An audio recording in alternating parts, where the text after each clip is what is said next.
Magandang araw kaibigan! Tuloy po kayo sa Felicidad's Channel. Sa mga kwento ng buhay at pag-ibig na hinalukay sa natatagong baul ni Felicidad. Pero bago po tayo magpatuloy, huwag niyo pong kalilimutan na i-like ang video, i-subscribe ang channel, at i-click ang notification bell para lagi kayong updated sa mga parating pa na upload.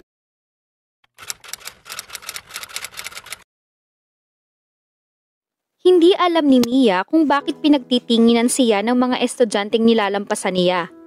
May dumi ba siya sa mukha? O hindi kaya ay mukha ng pugad ng ibon ang kanyang buhok? She had no idea. Basta, sigurado siya na sinipat niya ang sarili sa salamin bago umalis ng bahay. Sigurado siyang mukha siyang tao.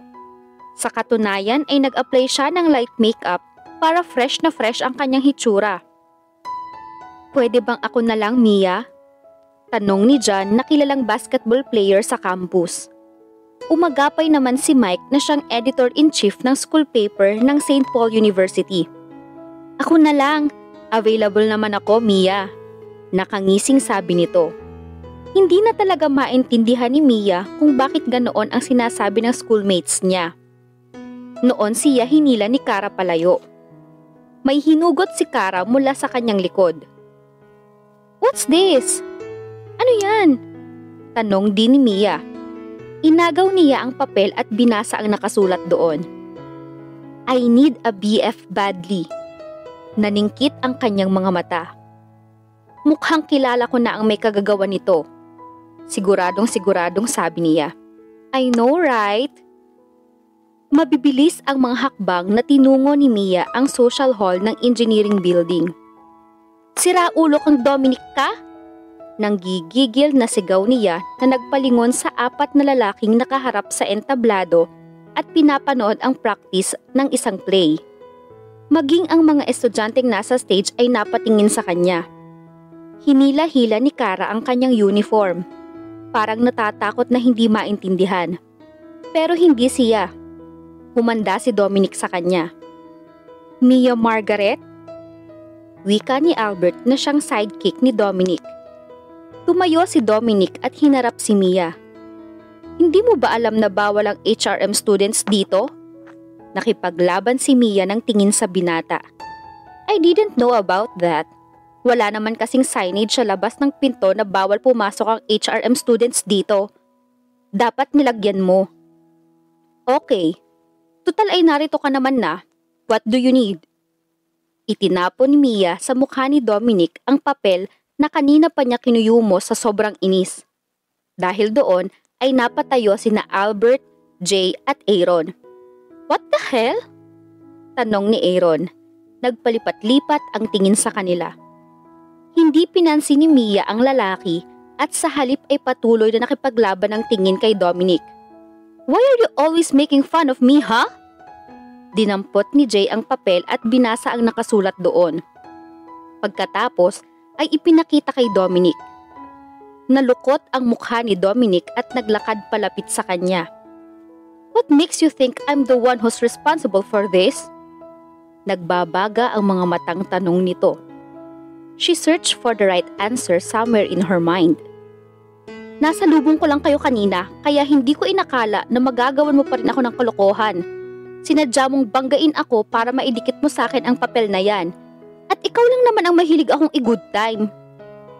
Biglang nag-flashback sa kanyang alaala ang ginawa ni Dominic noong first day niya sa St. Paul University.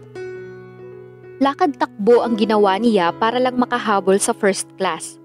Nakakahiya naman kung magkakaroon agad siya ng bad impression sa professor oras na malate siya. Nang makita ang classroom ay agad siyang pumasok. Pero sa takot niya, nakaupo na sa harap ang professor. You're late, miss. Pero nagtaka si Mia. Hindi mukhang professor ang lalaki. Masyado rin itong gwapo. Mas nababagay rito ang mag-artista dahil may height na malamang ay nasa 6 na talampakan o higit pa at maganda ang pangangatawan na tila alaga sa gym. Gayunpaman, hindi siya nagtanong. Nag-alis muna siya ng bara sa lalamunan bago magsalita. Mia Margaret Cruzat po, sir. Tumango-tango ang professor. I see. Alam mo ba ang ginagawa ko sa mga late, lalo na sa first day of class? Nagtawanan ang mga estudyante. Hindi po. Ngumiti ang professor na nagpalitaw sa mapuputi at pantay-pantay nitong ngipin. Well, I make them recite a poem or do something else as punishment. At gagawin ko po yun? Of course! Gusto mang magprotesta ay hindi na ginawa ni Mia. She thought that he would not listen to her anyway. Gagawin na lang niya ang gusto nito para matapos na. Isang beses lang naman at hindi niya ikakamatay. Mapapahiya lang siya sa buong klase. Iyon lang. Umalis ang professor sa harap at pinalitan ni Mia. Naupo ito sa tabi ng isang estudyante at naghintay sa kanyang performance. Her classmates seemed excited. Kakanta na lang po ako. Muli ay nagtawanan ang classmates niya. Go ahead, sabi ng professor. Leron, leron. Nag-alis siya ng bara sa lalamunan. Ano na nga ba ang susunod na lyrics? Hindi na niya alam. Nagtawanan ang lahat maliban sa kanya. She took a deep breath. Paru-parong bukid na lang po. Nagkaroon uli ng tawanan. Miss Cruzat, masyado nang matagal ang exposure mo sa harap. Magklase na lang kaya ako. I'll just mark you as absent today. Ano sa tingin mo? That's already a point deducted your grade. Namamahiyang wika ng professor.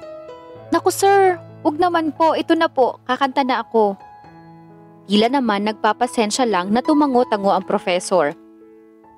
Paru-parong bukid, nalilipad-lipad, sa gitna ng daan, papagapagaspas, paru-paru. What's the meaning of this?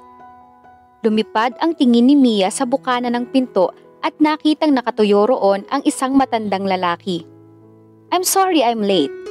Hindi ko inaasahang makakasaksi ako ng isang live performance sa klase ko.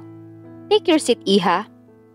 Naningkit ang mga mata ni Mia sa lalaking nagpanggap na professor. The bastard smiled at her. Tumayo ito. Dominic, what are you doing here? Tanong ng tunay na professor. Tito, may sinabi lang po ako sa kaibigan ko. Sige po, mauna na ako. Bago umalis ay kinindatan pa siya ng lalaki. Abat! Nagngit-ngit siya sa galit nang hindi pa rin maawat sa kakangiti ang mga kaklase. Nang lumabas na ang unggoy ay naupo na siya. May araw din ang lalaki sa kanya. Noong first day ko dito sa university, ipinahiya mo ako sa lahat. At hindi lang yon, marami pang ibang pagkakataon. Narong dinikitan mo ng bubblegum ang palda ko at tinapunan ng ketchup yung uniform ko nung practice namin sa dance contest. Hindi ko na mabilang sa mga daliri ko sa kamay ang mga pang-inis mo sa akin. Isama mo pa ang mga daliri ko sa paa, combined. Dominic took another step forward. Wala nang distansya sa pagitan nila. She could smell his fresh breath. Isinisisi mo ba sa akin ang lahat ng katangahan mo? What? She blinked. Iba ang katangahan sa pinaglalaruan. Dominic, tigilan mo na nga ako. May crush ka ba sa akin kaya nagpapapansin ka sa akin? Lakas loob na tanong niya. Natigilan si Dominic. Ang lahat naman ay ilang saglit na nanahimik. Na maya-maya ay biglang nagsipang bunghalit ng tawa. Nakipag-high five si Dominic sa tatlong kaibigan. Are you in your right mind, Miss Cruzat? Ako? Itinuro nito ang sarili. Si Dominic Roncesvalles magkakakrush sa'yo? No way! No damn way! Napahiya si Mia, ngunit hindi niya ipinahalata. Hindi sa ubod ng yabang na si Dominic at sa tribo nito. Iyon ang tawag niya sa grupo kapag naiinis siya. She raised her face. Mabuti naman kung ganon. Kasi kahit ikaw na lang ang nag-iisang lalaki sa mundo, hindi kita papatulan. At kahit na tumanda akong dalaga, ay nun ka na magkagusto ko sa'yo. The lad smiled. Huwag kang magsalita ng tapos, Miss Cruzat. Baka kainin mo yung sinabi mo. Makahulugang wika nito. She rolled her eyes. at saka nagmarcha palabas ng silid ng social hall. Sana naman, sa araw na iyon ay iyon din na ang huling pangaasar ni Dominic. Dahil kapag nasundan pa, ay masasapak na niya ang binata. "Pauwi ka na ba? Sabay na tayo." Umagapay sa paglalakad ni Mia si Dominic.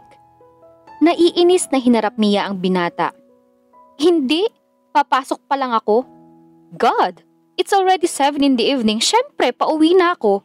At pwede ba? Huwag kang sumabay sa akin." Nilampasan niya si Dominic.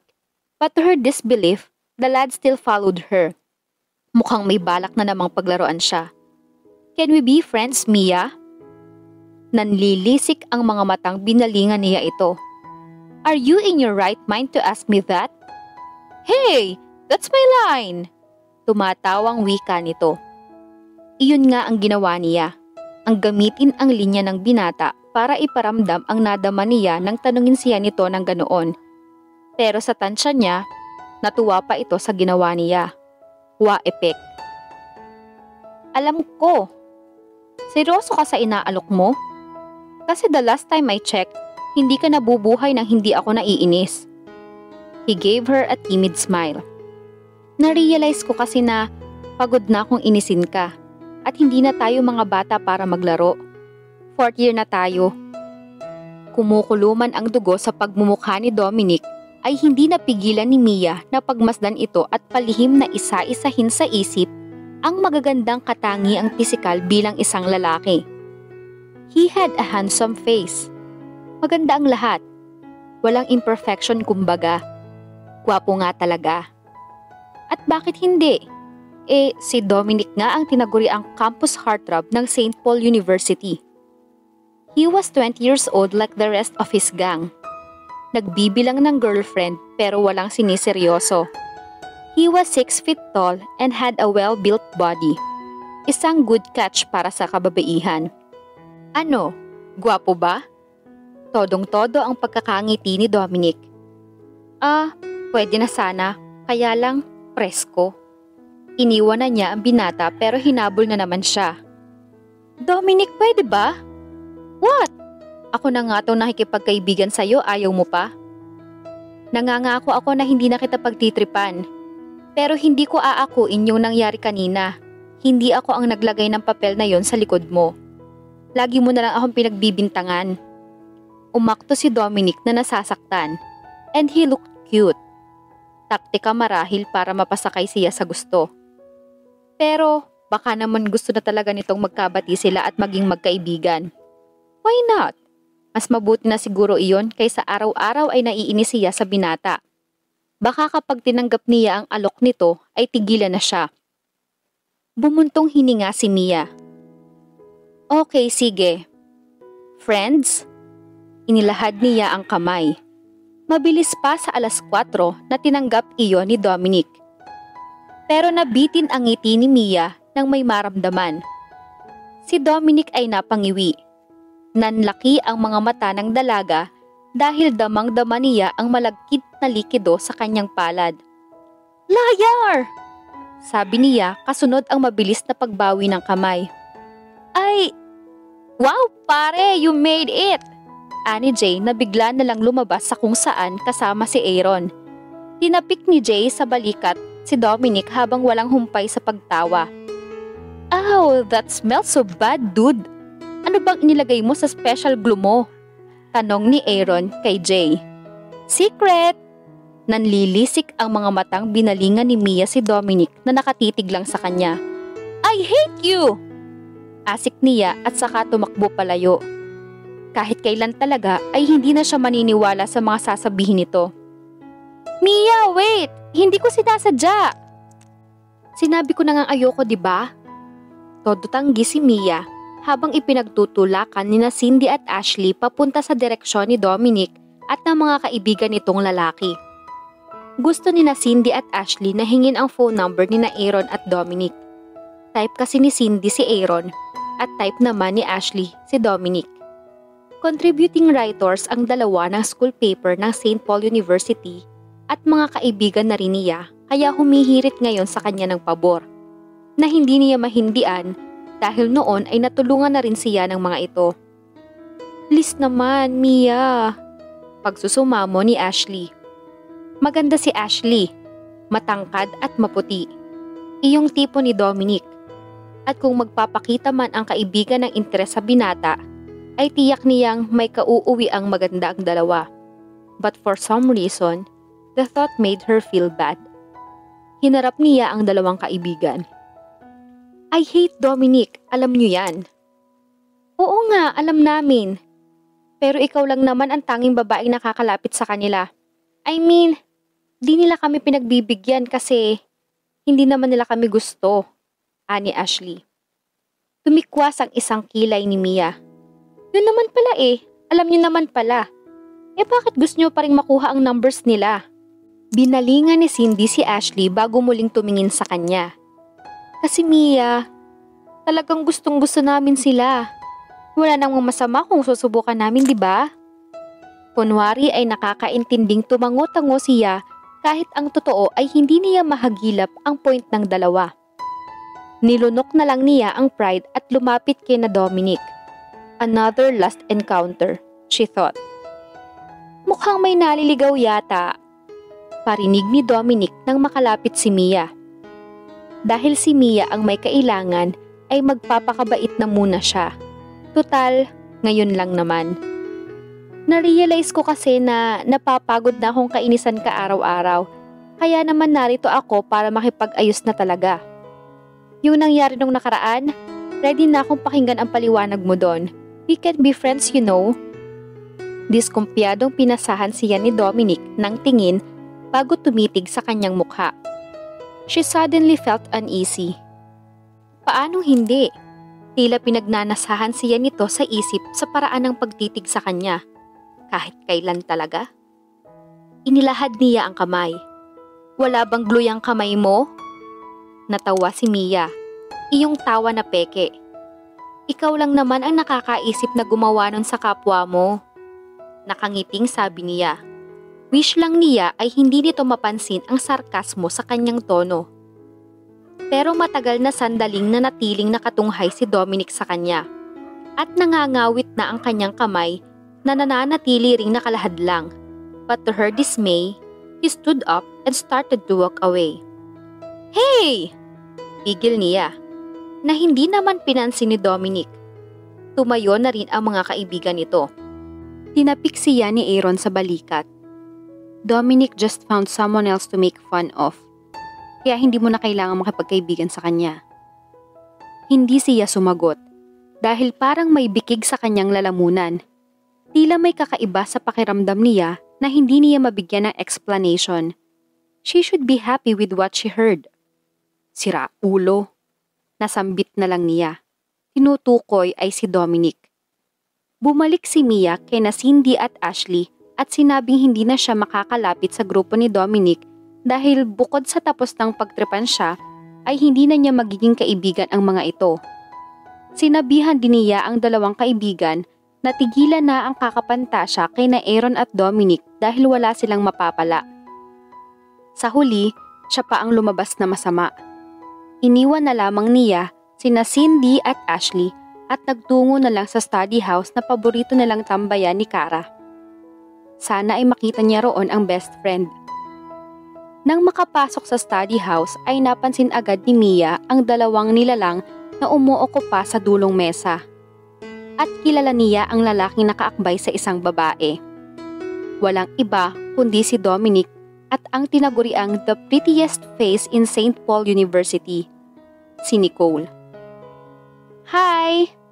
Bati sa kanya ni Dominic nang dumaan siya sa harap ng dalawa. Isang tipid ng ngiti lang ang ibinigay ni Mia.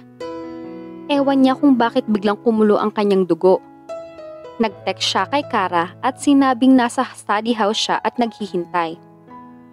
Dahil silang tatlo lang nina Dominic at Nicole ang nasa loob ng study house, panakanakang nagnanakaw tingin si Mia sa dalawa.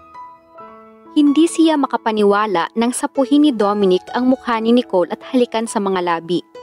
She should have walked out of the room but she was rooted to the spot because of what she just saw. She could not move her feet. The next thing she witnessed, tumutugon na ang babae sa halik. Parang bigla ay gusto na niyang tumawag ng security para ipadampot ang dalawa at dalhin sa guidance counselor. Natapos din agad ang halik pero sa halip na kay Nicole tumingin ay sa kanya nakatuon ang mga mata ni Dominic na parang tinatansya ang reaksyon niya sa nakita. Nang hindi makatiis ay lumabas na siya sa study house. Lihim siyang nagpasalamat nang makitang papasok ang isang grupo ng mga estudyante sa loob niyon. Tiyak niyang hindi na mauulit ni Dominic ang ginawa kay Nicole. Poor girl, hindi ba nito alam ang reputasyon ni Dominic sa mga babae? Tiyak niyang iiyak lang si Nicole. Nang makita ni Mia si Cara na palapit ay sinalubong niya ang best friend. Oh, kala ko ba sa study house tayo? Wag na, may masamang elemento dun, sa kantin na lang tayo. Naguguluhang nagpaubaya na lang si Cara nang hilahin niya ito palayo. Narinig mo ba ang balita? Iniabot ni Mia kay Cara ang baso ng lemon juice. Kasunod niya ang kasambahay. Nasa bahay nila si Cara, binisita siya. Tinamaan kasi siya ng trangkaso kaya 2 araw nang hindi pumapasok. Anyway, sports fest naman sa campus kaya okay lang na wala siya. Wala naman siyang sports club na sinalihan, hindi tulad ni Cara na isang chess player. Anong balita? Curious na tanong niya.